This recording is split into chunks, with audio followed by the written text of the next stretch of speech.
네, 안녕하세요. 내 안의 수천사 화요일 코너죠. 네. 내 안의 상담 세 번째 시간에 문이 열렸습니다.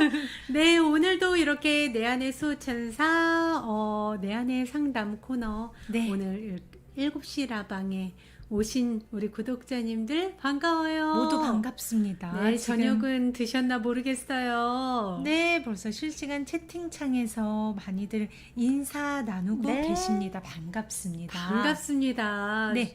내 안의 상담은요, 네. 다시 한번 소개를 해드릴게요. 저희 코너 참여 위에 메일 주소, 이메일 주소 보이시죠? 네. HOIGIRL 숫자 2000 골뱅이 네이버.com으로요. 저희가 여러분들의 실제 사연을 받고 있습니다. 네. 그 중에서 저희가 추려서 저희 내면에 계신 수호천사님께 명상 중에 의뢰하신 분의 사연을 들려드리고요. 그분에게 맞는 최선의 이익으로 인도할 수 있는 답을 구하거든요. 네. 그래서 저희가 정말 거의 저희 의견은 배제한 채 수호천사님의 대답을 그대로 전달해 드리는데 최대한 노력을 기울이고 있는 코너입니다. 네. 실제로 지금 마음에 누구에게도 털어놓지 못하는 고민이 있으신 분들 주저없이 이메일로 사연 보내주시면요. 원하시는 분들은 이제 익명으로 아니면 닉네임으로 저희가 이니셜로 신변 보호해드리니까요. 상담 받고 싶으신 분들은 주저하지 마시고 사연 많이 보내주세요. 네, 사연 폭주하고 있다는 희망적인 제보가. 저는 정말로 많은 도움이 되시기를 바라면서 네. 되게 이 코너 할 때 가장 좀 보람이 있는 것 같아요. 제가 어떻게 보면 중간 다리 역할이 돼서 네. 수호천사님의 메시지를 전달해 드리는 거기 때문에 그렇죠. 물론 다른 코너에서도 제가 수호천사님께 여쭤보고 자료를 정리를 하지만요. 이 코너만큼은 정말 저 개인 강승의 사연보다는 수호천사님의 의견 정말 토시 하나 제가 안 바꾸려고 되게 노력하거든요. 단어 선택도 저는 여쭤보거든요. 그래서 거의 그대로 여러분들께 도움이 될 수 있는 길로 제시가 될 수 있게 노력을 하고 있다는 점 다시 한번 알려드리면서 오늘 코너 첫 번째 사연 저 승희가 먼저 소개해 드리겠습니다. 네. 첫 번째 사연의 주인공은 어떤 분이신가요? 비님의 사연 네. 여러분들 함께 해주세요. 네. 승희 씨 약간 가운데로 와주세요. 네.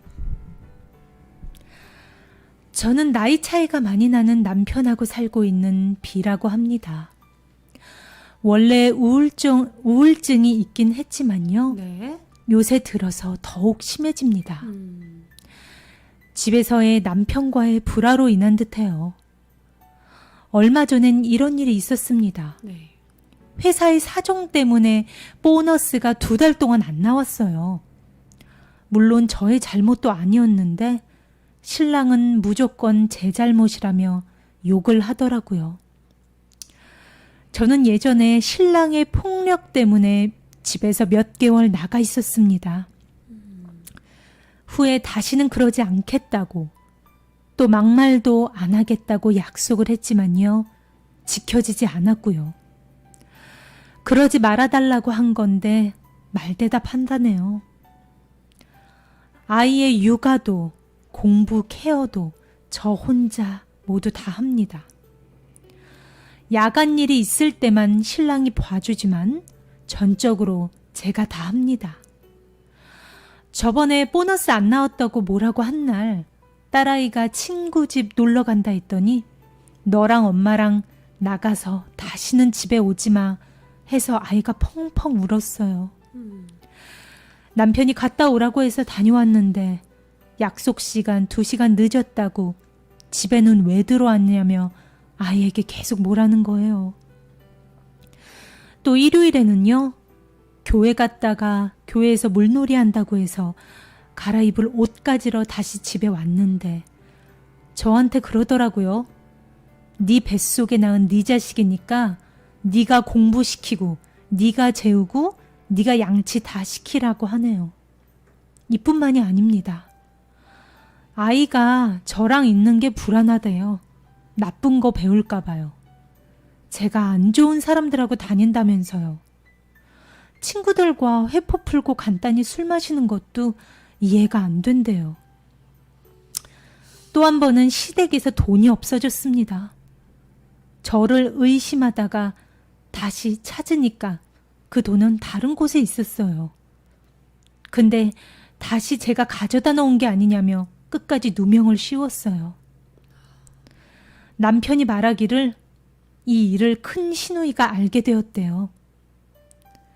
저랑 딸아이에게 다시는 시댁에 오지 말라며 너는 여자를 얻어도 어떻게 저런 여자를 데리고 왔냐며 세상에 여자가 그렇게 없냐며 제 얘기를 했다는 거예요.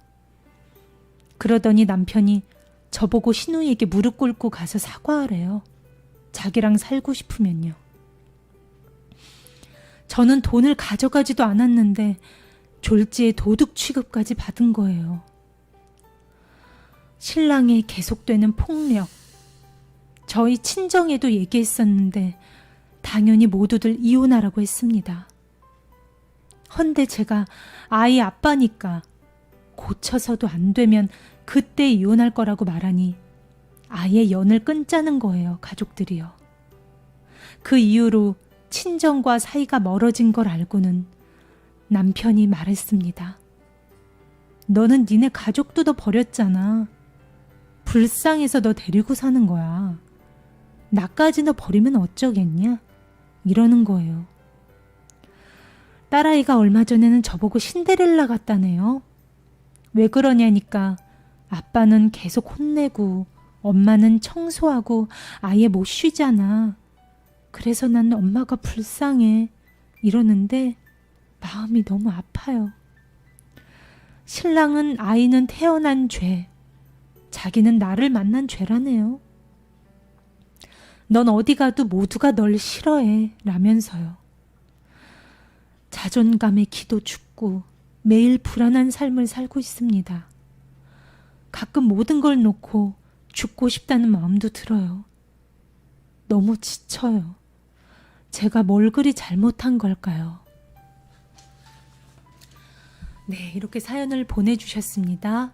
그래서 제가 명상할 때 저희 수호천사님께 그대로 이 사연을 토시 하나 안 바꾸고 읽어드렸습니다. 제가 단도직입적으로요, 저의 내면의 수호천사님의 답을 깔끔하게 말씀을 드리면서 시작을 할게요. 지금 세 사람 모두에게 이 결혼 생활은 그 어떤 영적인 성장에도 도움이 되지 못합니다.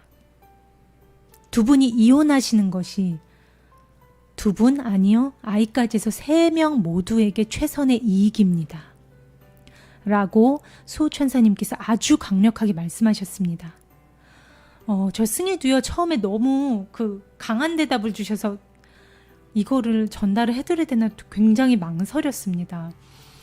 헌데 수호천사님의 설명을 후에 계속 들으니까 저도 공감이 되더라고요.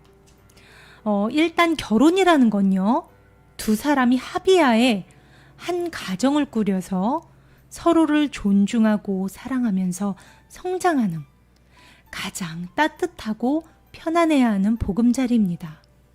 근데요, 세 사람 모두에게 지금은 그저 감옥이에요. 남편분께서도 지금 심적으로 몹시 괴로운 상태라고 하십니다. 원래 누군가를 몹시 원망하고 미워하는 사람은요, 자기 자신을 그렇게 보기 때문에 그것을 그대로 바깥으로 투사하는 거거든요. 즉 자신을 경멸하고 미워할 확률이 매우 큽니다. 물론 그 이유에는 여러 가지가 있겠지만요.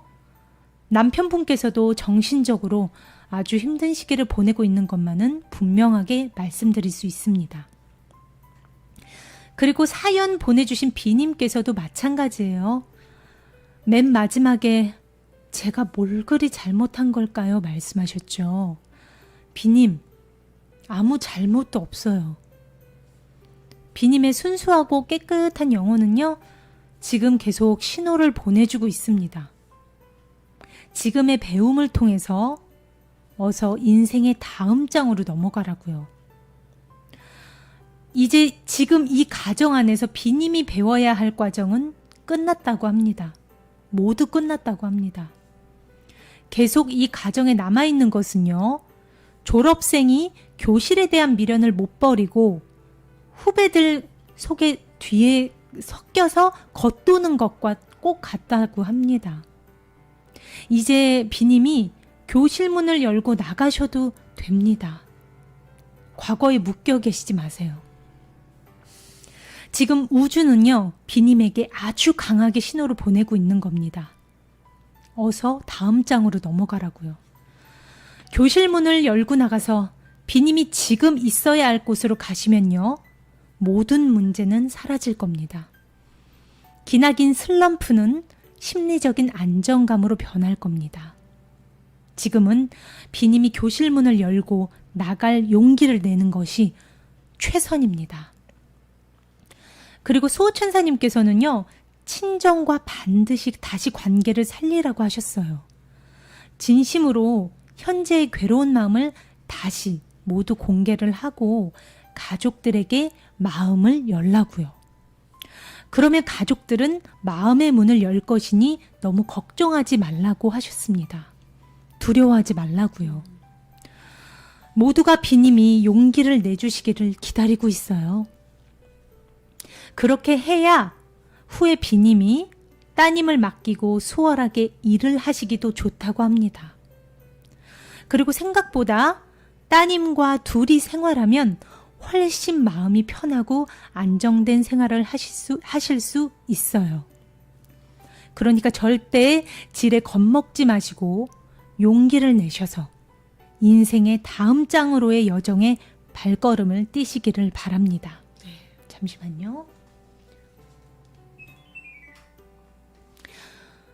그리고 제가 가장 속상했던 것은요, 수호천사님께서 알려주신 따님의 정서 상태입니다. 지금 따님이 너무 괴로워해요. 어쩌면 셋 중에서 가장 괴롭고 무섭고 도망치고 싶은 건 따님입니다. 그리고 수호천사님의 당부인데요.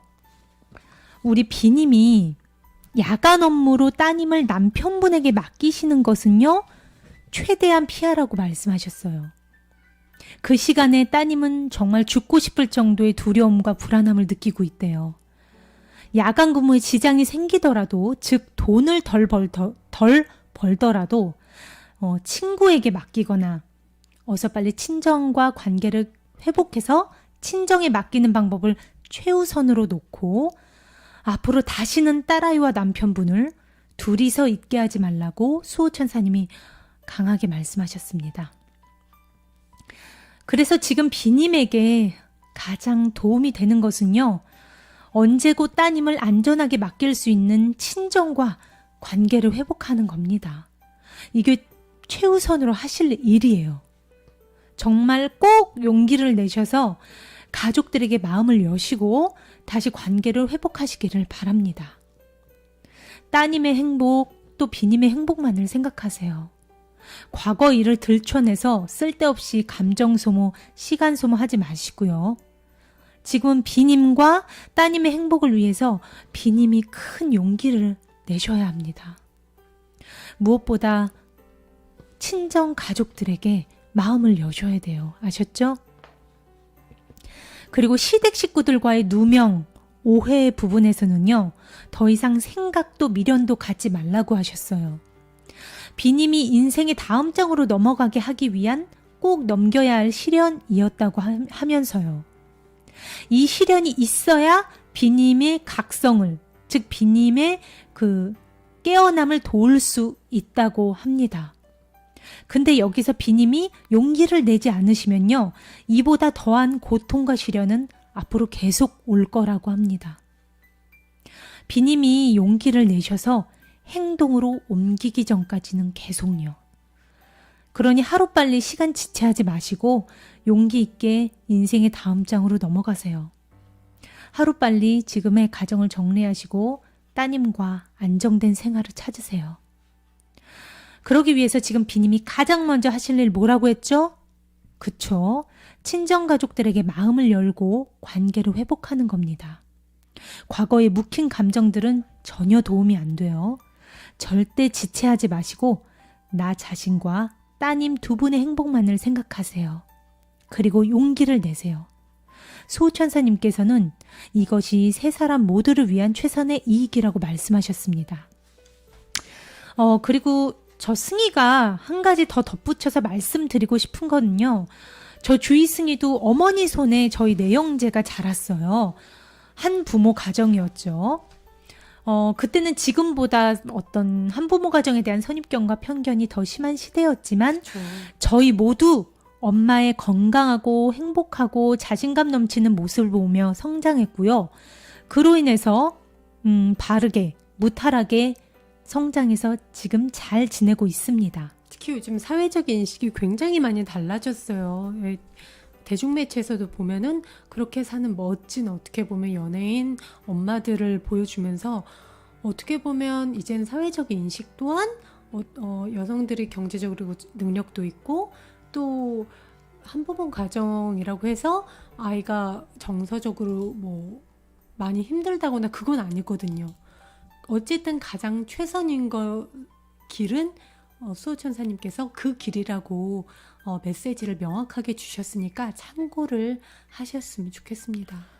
아마 그때 저희 어머니께서 억지로 가정을 유지하시면서 부모님의 안 좋은 모습을 계속 저희가 지켜보고 자랐다면 지금의 제가 있을 수 있을까요? 저는 되게 제가 정서적으로 불안했을 것 같아요. 그쵸. 네. 무엇이 지금 따님에게 또 비님 자신에게 가장 좋은지 생각해 보세요. 네.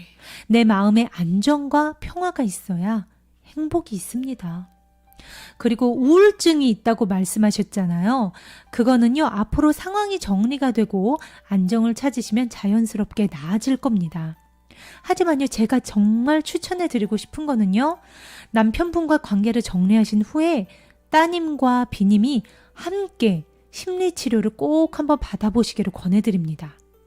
무엇보다 아이를 위해서 또 나 자신을 위해서 마음의 때를 한번 시원하게 정화한다 생각하시고 두 분이 함께 받아보시면 그동안 몰랐던 나의 내면과 동시에 딸아이의 마음을 들여다봄으로써 두 분이 더 나은 미래를 꾸려가는데 아주 많은 도움이 될 거라 생각합니다. 요새는요, 엄마와 아이들이 같이 받을 수 있는 심리치료가 아주 활성화돼 있어요. 맞아요. 좋은 프로그램들이 또 많죠. 네. 조금만 알아보시면 금세 받아보실 수 있을 겁니다. 여기까지였고요. 우리 비님을 위해서 제가 준비한 메시지입니다. 행복이 나에게 오기를 앉아서 기다리지 마세요, 비님. 내 손으로 직접 행복을 선택하세요. 지금 이 순간 행복할 권리가 비님에게는 차고 넘치도록 충분히 있습니다. 물론 따님에게도 남편분에게도요. 그렇게 행복할 권리는 스스로 그것을 선택할 용의를 내는 자만이 누릴 수 있습니다.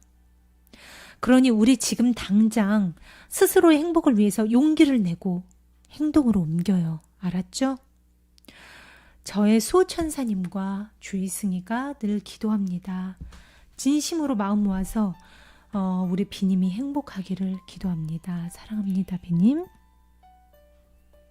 네, 여기까지였습니다. 여러분과 함께 어떻게 보면 좀 무거울 수도 있는 비님의 사연이었습니다. 하지만 우리 모두가 어떻게 보면 형태만 다를 뿐 겪을 수 있는 일이에요. 나 자신의 행복을 위해서 용기를 내지 못하고 주저할 필요가 없습니다, 여러분. 네. 그리고 아이에게 있어서 가장 최고의 교육이 엄마가 행복한 모습을 보여주는 거래요. 맞습니다. 행복하지도 않은데 가족들이 다 같이 모여 사는 게 행복인 것이다. 옛날에는 그런 어른들의 말씀이 있었잖아요. 근데 아니에요. 엄마가 행복한 모습을 보여주는 거, 그냥 엄마가 많이 웃고 진짜 엄마가 행복해하는 그 모습을 보여주는 게 가장 최고의 교육이라고 합니다. 네. 네. 이제 첫 번째 사연, 우리 구독자님들. 네. 음, 지금 많은 네. 분들께서 우리 문혜오TV님, 네, 고일남님, 좀 읽어주세요. 강성근님이 네. 모두 저도 기도합니다라고 우리 비님을 향해서 또 응원의 문자를 주셨습니다. 네. 아. 많은 분들이 네. 이렇게 응원을 또 기운을 내시라고 응원을 보내셨어요. 네. 감사합니다. 감사합니다. 아, 네. 자, 그러면 저 주희가 두 번째 사연 읽어드리도록 하겠습니다. 많은 분들이 저희에게 또 고민 상담을 많이 보내주셔서 이번에는 두 번째 사연 저 주희가 읽어드리겠습니다. 닉네임 가명으로 러브님이 보내주신 사연입니다. 네. 저의 고민은요, 4년 넘게 사귀어온 여자친구랑 엊그저께 헤어졌어요. 저희는 친한 동생 누나 사이였다가 커플로 발전했고요. 자주 싸우기도 하고 화해도 하고 하면서 남들 커플처럼 알콩달콩 사랑을 키웠는데요. 엊그저께 이별 통보가 와서 저도 깜짝 놀랐어요. 지금까지도 이별 후유증이 남아 있습니다. 어떻게 하면 벗어날 수 있을까요? 라고 우리 닉네임 러브님께서 고민 상담을 해 오셨습니다. 그래서 저 주희가 명상을 하면서 수호천사님께 이 러브님의 지금 심리 상태를 여쭤보고, 그리고 어떻게 하는 게 우리 수호천사님께서 이 러브님을 위한 좋은 해결책인지 여쭤본 그 결과입니다. 갑자기 우리가 이별 통보를 받는 건요, 누구에게나 정말 큰 충격이죠. 네. 저 개인적으로 주희 또한 똑같은 경험이 굉장히 예전이지만 있었습니다. 갑작스러운 이별 통보를 받는 게 저 개인적으로 쇼크였어요, 정말. 물론이죠. 갑작스럽게 갑자기 잘 지내다가. 우리 러브님은 또 특히 4년이라는 어떻게 보면 짧지 않은 시간을 매일마다 이렇게 함께 보낸 거잖아요. 연락도 하면서 내 삶에 어떻게 보면 한 자리를 차지하고 있던 그 존재가 매일의 습관처럼 연락하고 했던 그 존재가 한순간에 단절되었을 때 그 감정은 정말 하루아침에 조금 고통스럽고 익숙하지가 않죠. 그렇죠. 마치 일정한 속도로 우리가 계속 규칙적으로 달리다가 갑자기 멈추라고 하면 생각으로는 멈추라고 하는 게 들리긴 하는데 귀로는 그렇죠. 이 몸이랑 마음이 계속 그 관성이 붙어 있으니까, 습관이 붙어 있으니까 계속 달려야 될 것 같은 거랑 맞아요. 똑같은 거예요. 그러니까 지금 후유증이 있는 게 어떻게 보면 당연한 거죠. 당연한 거예요. 4년 동안 늘 아침에 운동하던 사람이 갑자기 안 하면 얼마나 어색해요. 네, 그러면 정말 꿈속에서도 달리죠. 그렇습니다. 우리에게 어떻게 보면 일어난 일은요, 좋은 일이든 싫은 일이든 일어나야 했으니까 일어난 일이라고 합니다. 많은 성인분들이 말씀을 그렇게 하시죠. 일단 지금의 상황에서 러브님께 말씀드릴 수 있는 것은요, 이별 후유증이 남는 건 너무나 당연하고요. 그게 정상적인 반응이라는 거예요. 수호천사님의 대표적인 답변은 이거였습니다. 지금의 상황에서 벗어나려 발버둥 치지 말아보세요. 그렇게 저에게 영감을 주셨습니다. 사연의 마지막 줄이 어떻게 하면 벗어날 수 있을까요? 하셨는데, 지금 상황에서 벗어나려고 하지 말아보세요 라는 영감을 저한테 주셨어요. 빨리 벗어나야 돼. 걔는 지금 잘 살고 있는데 내가 나만 바보같이 이게 뭐야? 나 빨리 잊어야 되고, 그래 그 사람 생각하지 말아야 돼, 보란 듯이, 그래. 아니면은 뭐 그 사람을 다시 붙잡아야 돼 라든가, 다른 사람 더 나은 누군가를 만나야 돼 등등등. 많이들 그러죠.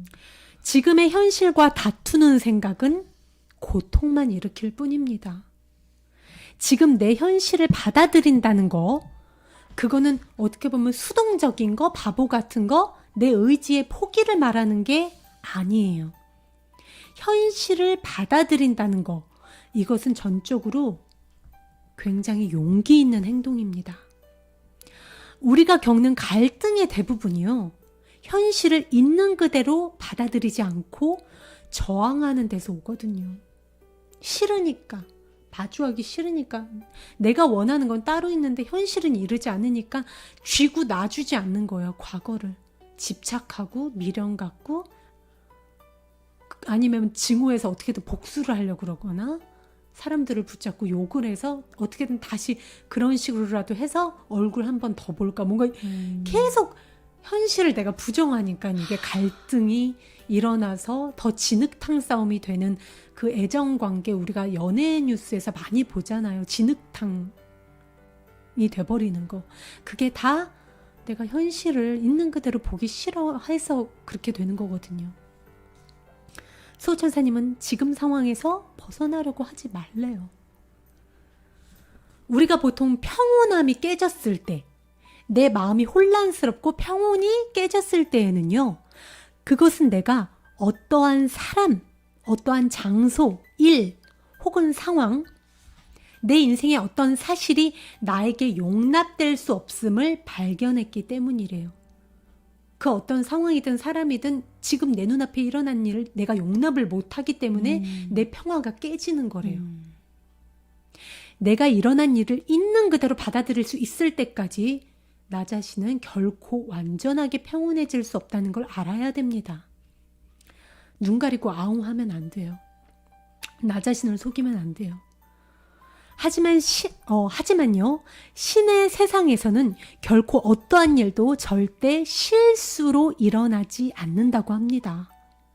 우리는 이별에서 오는 상실감, 분노, 이런 감정들을 내 인생의 경험의 하나로서 그대로 받아들일 수 있을 때까지 온전하게 행복할 수 없다고 합니다.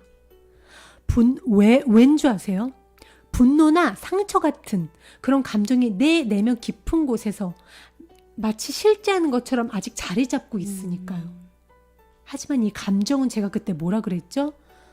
우리가 파란 하늘이면 먹구름, 비를 뿌리는 먹구름, 이게 일시적으로 지나가는 비구름, 이게 감정이라고 그랬죠. 내가 만든 허상이에요. 왜 마치 그 비눗방울, 네. 비눗방울을 불고 있으면서 그게 영원히 존재할 것 같이 그거에 막 집착하는 네. 우리의 모습과 같죠. 언젠가는 퐁 터지면 속이 비어 있잖아요. 맞습니다. 네, 형태가 없고. 네. 그렇지만 그 먹구름과 나를 동일시하는 거예요. 맞아, 내가 비눗방울이 된 거예요.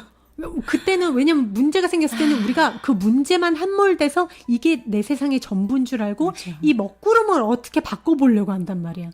그리고 이건 영원할 것 같단 말이야. 맞아요. 그리고 이게 바로 나라고 생각해요. 그 괴로움이 나라고 생각해요. 그래서 그걸 어떻게든 지지고보고 고쳐보려고 하지만 그건 내가 만든 허상이에요. 그게 내가 아니라는 거예요. 그 감정을 그대로 지니고 그 감정이 나야, 이게 나야, 그 감정과 하나가 돼서 우리가 다음 파트너를 만나고 또 다른 연애로 넘어갑니다. 그게 그 다음 파트너에게 그대로 전이 돼서 비슷한 패턴의 관계를 반복하게 됩니다. 우리 주변에서 비슷한 패턴으로 연애하는 사람들 많이 봤잖아요. 많죠. 너 왜 계속 이런 남자 만나? 그리고 야, 내가 만나는 애는 왜 다 그래? 다 약간 비슷해요.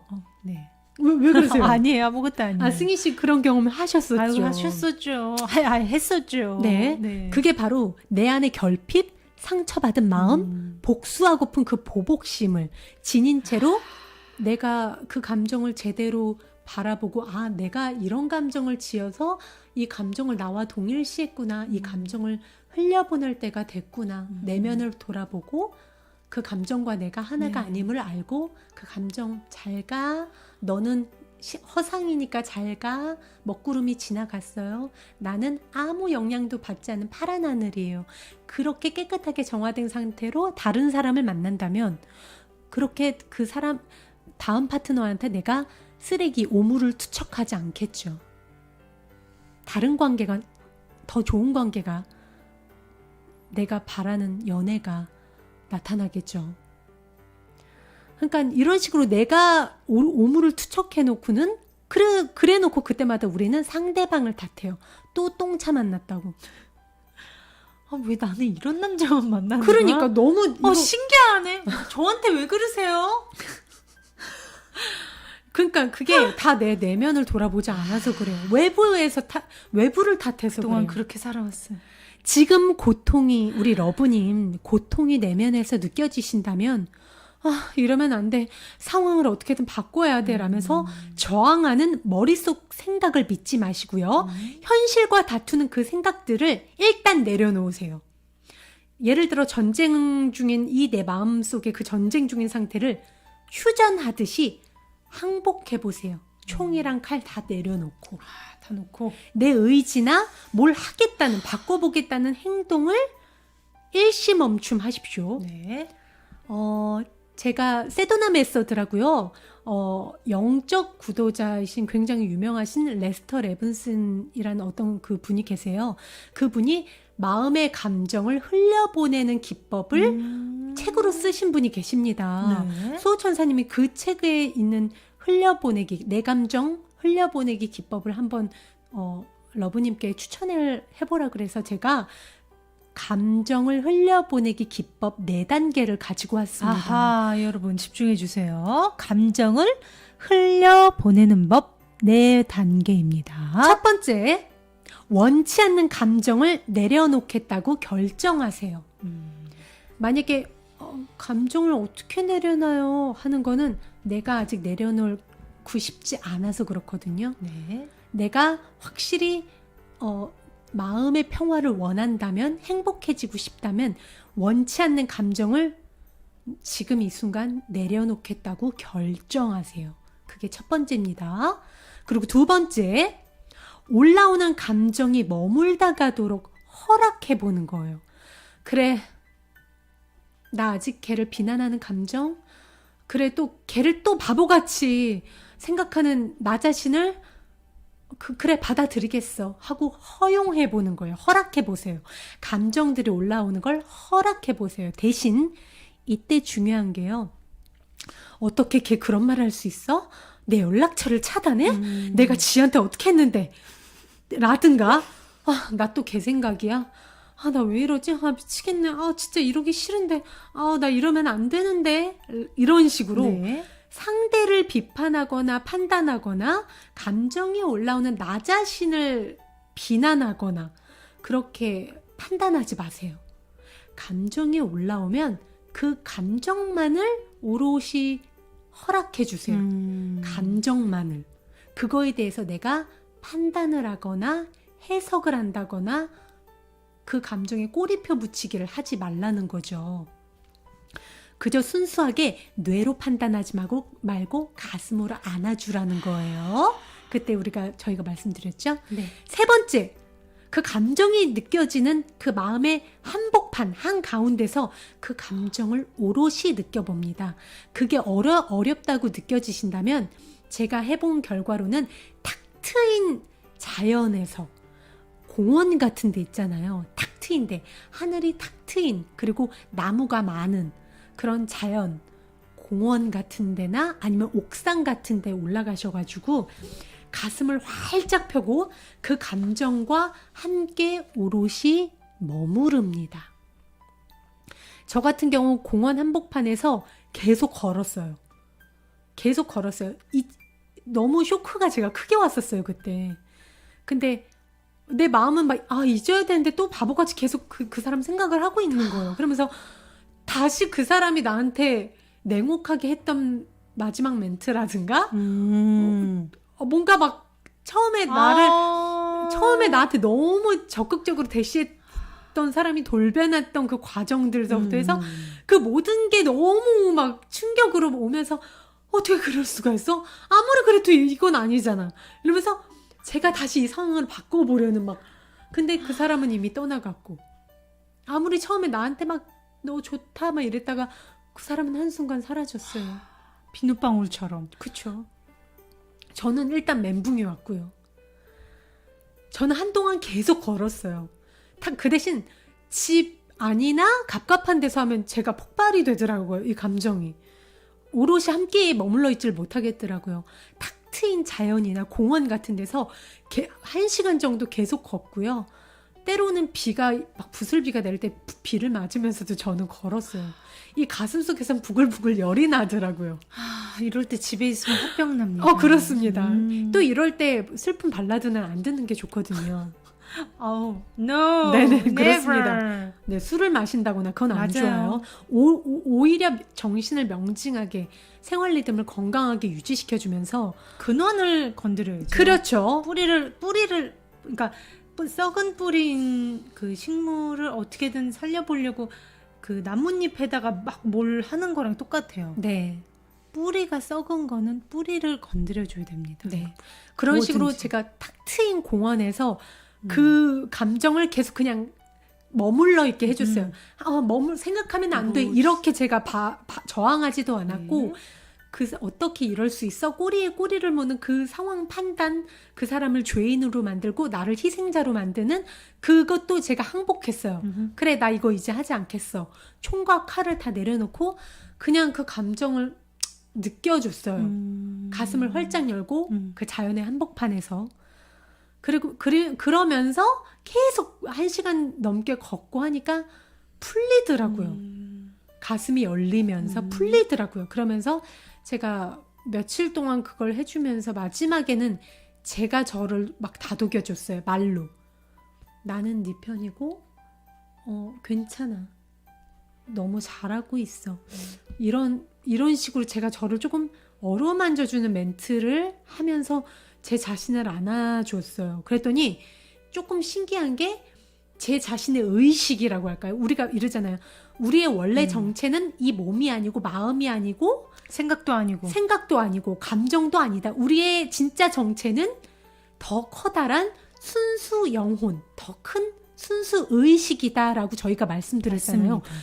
진짜 제 의식이 확장되는 거예요. 그러니까 시야가 넓어지는 거죠. 네. 그러면서 이 조그만 문제에 함몰돼서 이게 전체라고 봤던 내가 계속 그렇게 제 자신을 정화해주고 청소를 해주니까 제 자신이 그 감정들을 커다란 날개로 품어주는 이렇게 커다란 존재가 되는 느낌?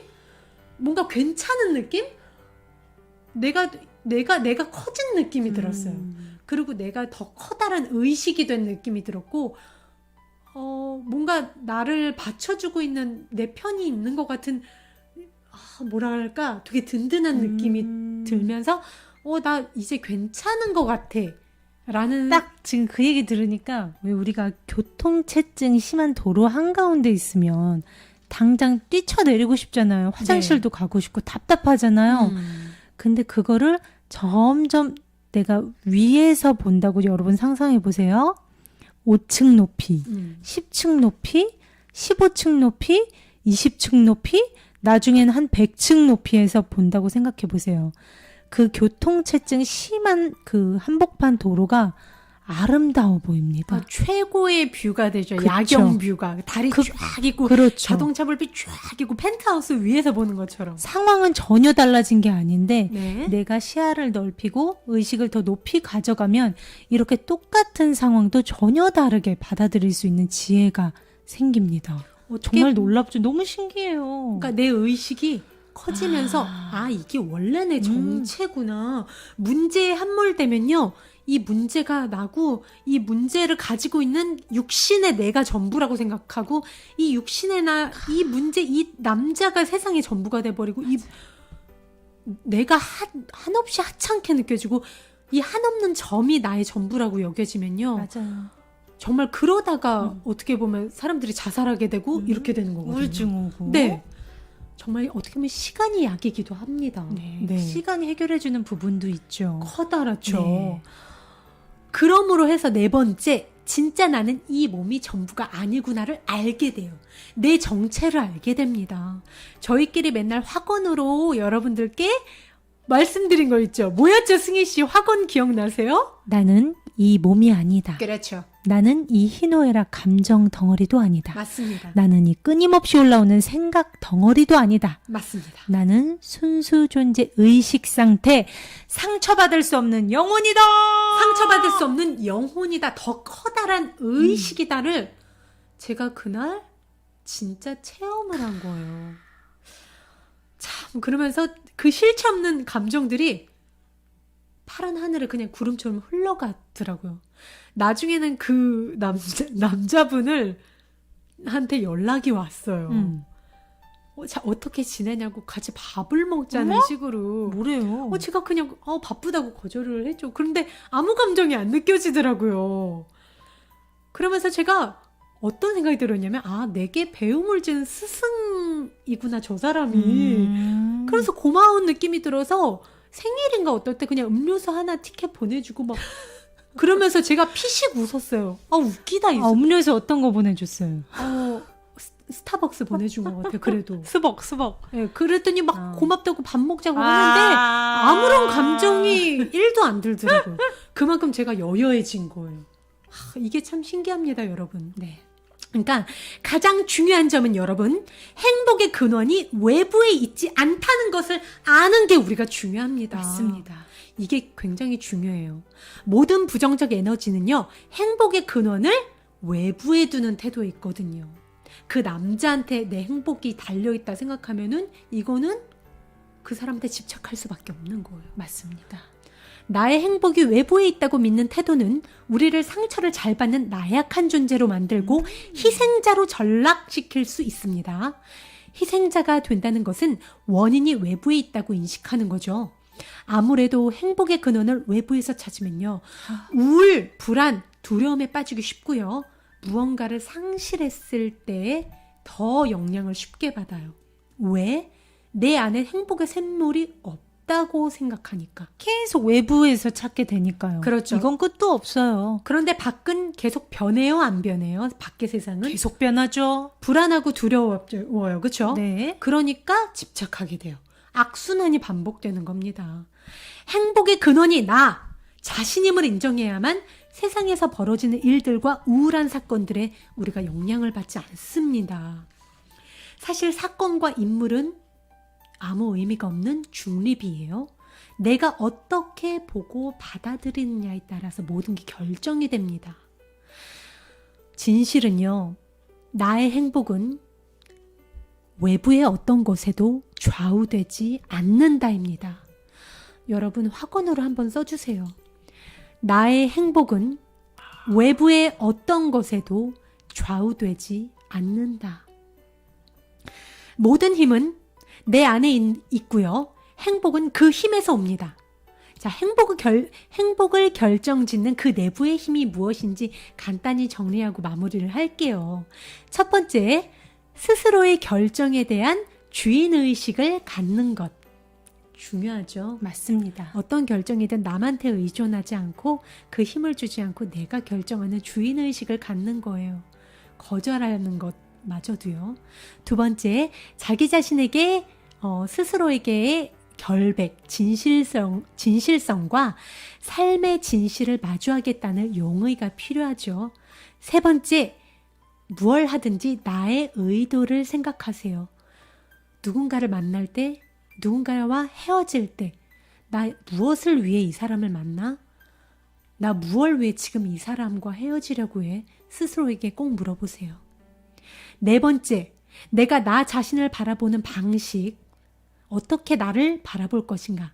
내 가치를 타인의 판단에 넘길 것인가? 아니면 내가 진짜 나, 한계가 없고 영원한, 무한한 가능성을 가진 순수 영혼으로 볼 것인가? 내가 나 자신을 바라보는 방식을 어떻게 바라볼 것인가? 내가 정할 것인가? 외부한테 줄 것인가? 다섯 번째, 삶의 사건들과 관계를 맺는 방식. 나에게 상처 줄 수 있는 힘을 외부에 줄 것인가? 말 것인가?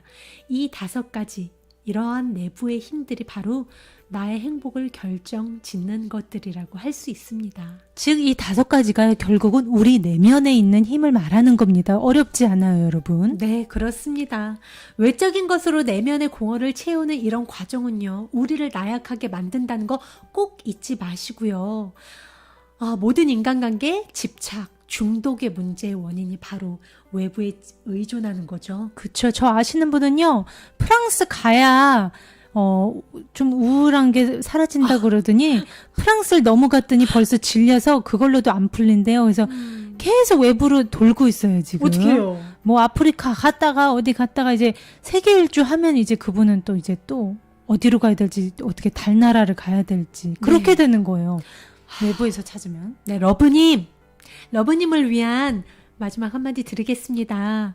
정신적 충격에서 회복된다는 건요, 단순히 그 일을 잊고 망각하는 게 아니라고 합니다. 그 일을 떠올렸을 때 더 이상의 감정적 고통을 느끼지 않는 상태를 말하는 것도 아니에요. 진짜 회복은요, 고통을 덜 느끼면서도 모든 상황을 성장의 선물로 바라보게 되는 게 진짜 회복입니다. 아픔 속에 그 경험이 주는 교훈으로 나를 더 단단하게 만드는 거죠. 시련을 기회로 만드는 힘은 나 자신에게 있습니다. 누구에게 있다고요? 나 자신, me, myself and I. 나 자신에게 있습니다. 그리고 시간이 지날수록 자신의 그 대처 능력에 더 큰 자신감을 가지게 되는 것을 의미합니다. 여러분, 지금 제가 이거 확언 쓴 거 같이 적어봐요. 네. 진짜 회복은 고통을 덜 느끼면서 모든 상황을 성장의 선물로 바라보게 되는 것이다. 아픔 속 그 경험이 나를 더 단단하게 만들어 주는 것이다. 시련을 기회로 만드는 힘은 나 자신에게 있다. 네, 두 번째 사연 봤습니다.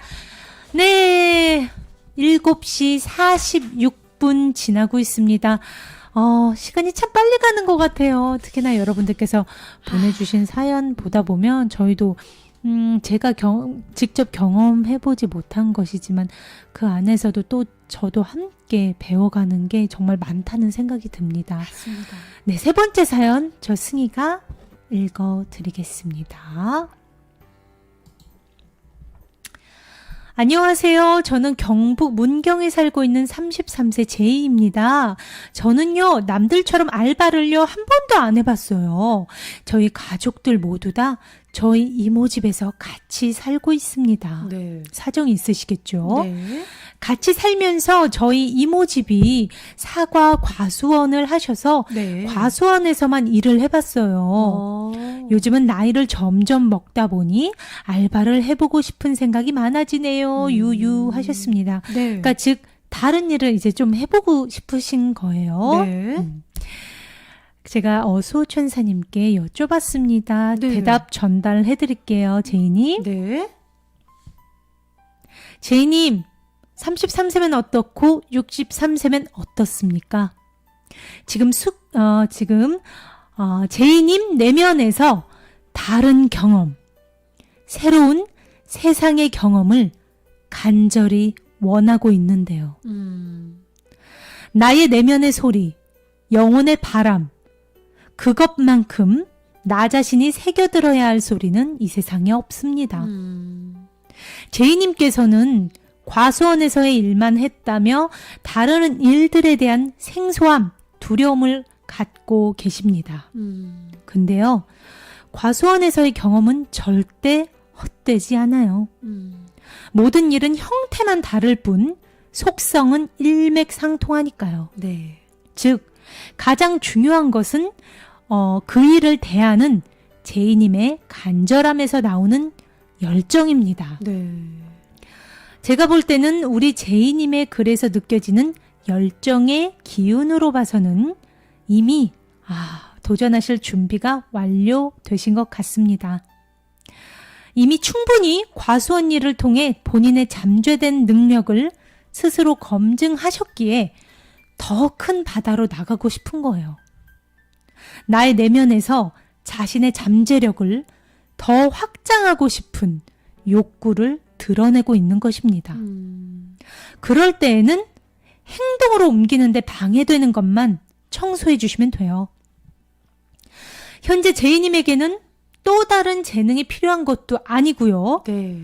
바로 이 바람을 행동으로 옮기는데 방해되는 장애물이죠. 즉, 나의 두려움만 청소해 주시면 됩니다.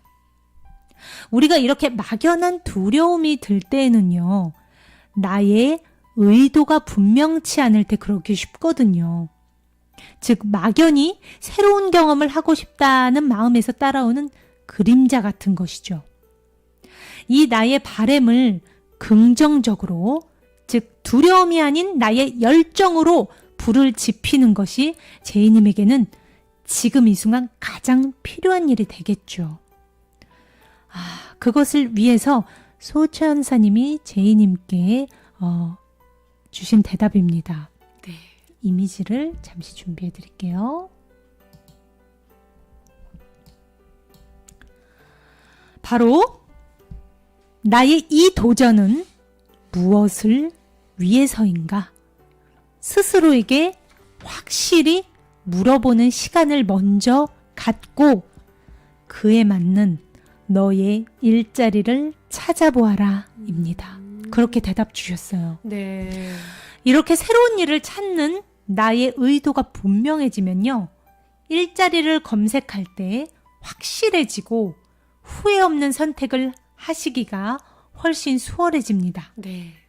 지금 이 순간 나의 의도에 맞는, 즉 나의 목적에 맞는 일을 선택하시는 게 제이님 본인이 진정으로 원하는 일자리이기 때문이죠. 그것에 따라서 제이님이 평소에 정말 해보고 싶었던 곳을 찾게 될 수도 있고, 아니면 안전하게 과수원에서 내가 배웠던 것을 살릴 수 있을 것 같은 곳이 될 수도 있고요. 네. 또 나의 의도에 따라서 아예 생소하지만 이번에는 정말 새로운 경험을 통해 새로운 기술을 익혀보고 싶다 하시는 곳이 될 수도 있는 겁니다. 무슨 말씀인지 알겠죠? 네. 자, 오늘 당장 주무시기 전에 내가 과수원을 나와서 새로운 일을 하려는 것은 무엇을 위해서인가?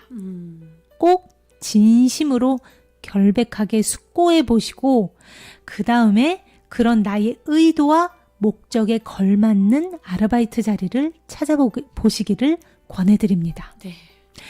제이님의 지금의 그 뜨거운 열정과 도전의 힘찬 날갯짓에요.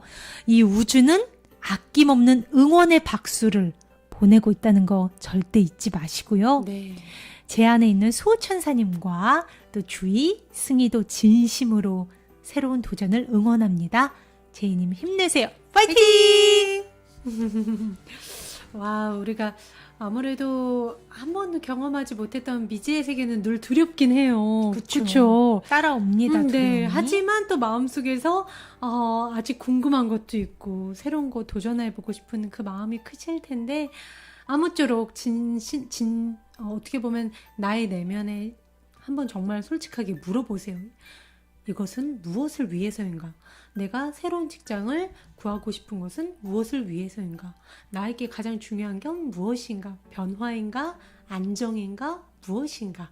이렇게 그 1순위를 정하신다면 답은 너무나 명확히 나오실 것 같아요. 그렇죠? 맞습니다. 네. 여러분 한번 지금 많이 고일남님, 최선영님, 강성근님이 지금 여기에 있는 학원 같이 채팅창에 적어주고 계신데요. 한번 같이 적어볼게요. 굳이 우리가 뭐 직장을 옮기는 일이 도전이 아닙니다. 무언가를 배우는 것이 될 수도 있고요. 새로운 친구를 사귀는 게 될 수도 있어요.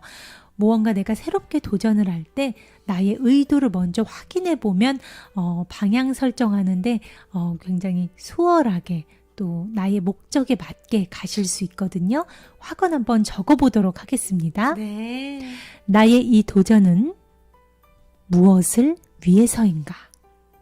스스로에게 물어보아라. 그리고 그것에 맞는 일자리를 찾아라. 아니면 그리고 그것에 맞는 친구를 찾아라. 그리고 그것에 맞는 취미를 찾아라가 될 수도 있겠죠. 네. 뭔가 새롭게 도전을 할 때 가장 중요한 것은요, 나의 의도입니다. 이것은 무엇을 위해서인가? 와, 그렇게 물어보는 게 어떻게 보면 정말 어떻게 결정해야 될지 모를 때 굉장히 커다란 힘을 줄 것 같아요. 그쵸? 확실함을 줄 것 같아요. 선택이 있어서. 네. 아, 사실은 내면의 답이 다 있어요. 있어요. 우리가 외부에서 찾아서 그래요. 내가 지금 잘하고 있는 거야? 야, 나 지금 잘하고 있는 거니? 야, 영희야, 나 지금 잘하고 있는 거니? 물어볼 필요가 없어요. 점집에 가실 필요가 없어요. 어떻게, 보살님 이거 좀 잘 되겠습니까? 어디 보자. 그럴 필요 없어요. 내면에 다 답이 있습니다. 맞습니다. 내가 나의 이정표고, 내가 나의 나침반이고, 내가 나의 지도입니다, 여러분. 네, 우리 영혼은 다 몸의 느낌으로서도 메시지를 주고 있고요. 다 내면에 잠시라도 우리가 귀를 기울일 때 그 네. 답을 바로 알 수가 있습니다. 오늘 첫 번째 사연에서 봤던 화건도 다시 한번 볼게요. 네. 주희 씨가 읽어주시겠어요? 행복이 내게 오기를 기다리지 마라. 너의 손으로 직접 행복을 선택하라. 지금 이 순간 우리 모두는 행복해질 권리가 충분히 있다. 네, 여러분, 자신에게 좋은 말 같다, 아니면은 필요한 써보고 말? 싶다 하시는 분들은 채팅창에 우리 구독자님들 한번 꼭 적어보세요. 네. 행복은 정말 감나무에서 감 떨어지기 기다린 것처럼 입 벌린다고 내 입으로 안 떨어지잖아요. 네. 직접 여러분들이 손으로 직접 선택하시는 겁니다. 네. 어떻게 보면요. 정말 행복이라는 걸 네. 제가 두 번째 그 러브님 사연에서도 제가 가장 중요한 걸로 말씀을 드린 게 행복에 관한 거였어요. 외부의 행복이 있다고 믿는 거예요. 나를 행복하게 해주는 조건이 외부 사람이나 사물이나 학교나 경력, 어떤 프로필에 있다고 생각을 하는 이상 우리는 굉장히 힘들어집니다. 삶이. 맞습니다. 계속 끊임없이 비교하고 만족을 하지를 못하고 행복해질 수 없어요. 행복은 제가 어디 있다고 그랬죠? 내면에 있다고 했습니다. 내면에. 외부 사건은 우리를 흔들어 놓을 힘이 없다. 모든 것을 기쁨으로 바라볼 수 있는 힘은 바로 우리 내면에 있다. 그렇습니다. 외부 사건은 어떠한 일이 일어나든요. 우리를 상처내거나 흠집내거나 흔들어 놓을 수가 없어요. 똑같은 일이 일어나도 10명이 있으면 그 10명이 다 그 일을 다르게 받아들인다는 게 그 증거입니다. 그 사건은 실체가 없다는 뜻이에요. 그게. 그렇기 때문에 내가 이 사건을 사랑의 안경을 쓰고 볼 것인가 아니면은 갈등의 안경을 쓰고 볼 것인가에 따라서 어떤 사람한테는 나 이 사건으로 예를 들어서 뭐 여자친구한테 이별 통보를 받았다. 이 사건으로 난 정말 크게 성장했어. A군은 그렇게 얘기할 수 있고 B군은 어디서 똥차 만나가지고 에이 재수없어. 그러고 끝나버리고 술이나 마시러 가자. 그 두 사람의 10년 후에 5년 후의 미래는 어떻게 달라질까요? 그거는 불보듯 뻔합니다. 자신의 내면을 한 번이라도 성찰해서 어떻게 보면 성장의 기회, 선물로 그 상황을 바라본 그 사랑의 안경으로 본 사람은요. 성장할 수밖에 없고 행복 그 자체가 될 수밖에 없어요. 왜? 내 안에서 그 행복을 발견했으니까. 하지만 외부를 탓하고 자기가 희생자라고 맨날 연기를 하고 외부의 모든 게 다 나쁜 거고 행복은 외부에 있어. 나도 로또가 좀 돼야 되는데 쟤는 금수저라 저렇지. 행복이 외부에 있다고 믿는 사람은요. 맨날 불만, 불평, 나는 왜 이래, 엄마 탓하고 아빠 탓하고 행복해질 틈이 없어요. 그러면 여러분, 행복할 수 있는 힘은 나의 내면에 있고요. 우리 자신이 행복 그 자체입니다. 행복할 수 있는 힘은 누구에게 있다? 나 자신에 있다. 외부에 행복이 있지 않고 내부에 있다. 그리고 모든 답도, 내가 궁금해하는 모든 답도 나의 내면에 이미 다 있습니다. 저희 주희승이가 이 내 안의 수호천사, 내 안의 상담으로 저의 내면의 수호천사님께 여쭤봐 드리는 것도요. 조금 더 제가 명상으로 제 안에 집중을 할 수 있는 힘이 지금 길러져서 가능한 건데 여러분을 다 할 수 있는 거예요. 제가 초능력이 저만 뭐 있어서 그런 게 아니라 내 명상을 깊게 들어간다 이꼬르 내면에 진짜 나에 더 집중하는 힘이 생겼다거든요. 그게 명상의 힘이고 제가 늘 명상을 중요시 여기는 이유입니다. 명상이 왜 필요하다고 했죠? 진짜 실제 존재 상태 나의 영혼을 체감할 수 있고 영혼에 다가갈 수 있고 영혼의 지식을 내가 필요한 지식을 물어볼 수도 있어요. 네, 영혼의 네. 어떻게 보면 내면의 목소리를 통해서 저희가 내가 이렇게 커다란 존재였어를 알 수 있고요. 살아가는 데 있어서 정말 좋은 소스들을 쉽게 살아갈 수 있는 방법을 알려줍니다. 맞아요. 여러분. 어떻게 음성으로도 알려줄 수 있지만 내 몸의 느낌으로도 알려줘요. 내가 내면에 귀를 쫑긋 대고 있으면요. 네. 오늘 내 안의 소천사, 내 안의 상담 그 세 번째 시간, 세 분의 사연과 함께, 네, 소천사님의 대답 전달을 해드렸습니다. 오늘 그러면서 우리가 참 많은 것을 또 배워가는 것 같아요. 여러분들의 사연으로 이 코너, 진행이 되는 거 아시죠? 많은 사연 기다리고 있겠습니다. 이 코너 참여에 이메일 주소로 보내주시면 저 주희승이가 그 중에서 골라서 수호천사님의 대답 전달해 드릴 테니까요. 마음속에 고민 담고 계시지 마세요. 네, 여러분들의 많은 참여 이 이메일 주소로 많이 보내주시고요. 네, 내일은 저희가 내 안에 좋은 이야기, 좋은 글귀로 여러분들 만나뵙기로 하겠습니다. 여러분 오늘 라방도 이렇게 함께 해주셔서 너무 감사드리고요. 우리 네. 일남님, 태경님, 미나님, 성근님, 정말 많은 분들이 지혜님도 그렇고요. 태경님, 혜지님도 우리 계시고. 아이즈 고문 엄마님. 너무 사랑스럽습니다. 네, 혜림님, 여러분들. 정몽님, 많은 분들이 이렇게 함께, 우리 구독자님들께서 함께 해주시니까 저희가 이렇게 힘을 내서, 우리 박익현님도 그렇고요. 네. 근화님도 그렇고요. 감사드립니다. 네, 여러분 내면에 있는 위대한 힘을 찾아가는 여정에 저 주희승이가 늘 함께 하겠습니다. 여러분은 혼자가 아니에요. 네. 내 안의 수호천사와 함께 해주셔서 오늘도 감사합니다. 여러분 사랑합니다. 네, 여러분 평화는 나로부터 시작됩니다.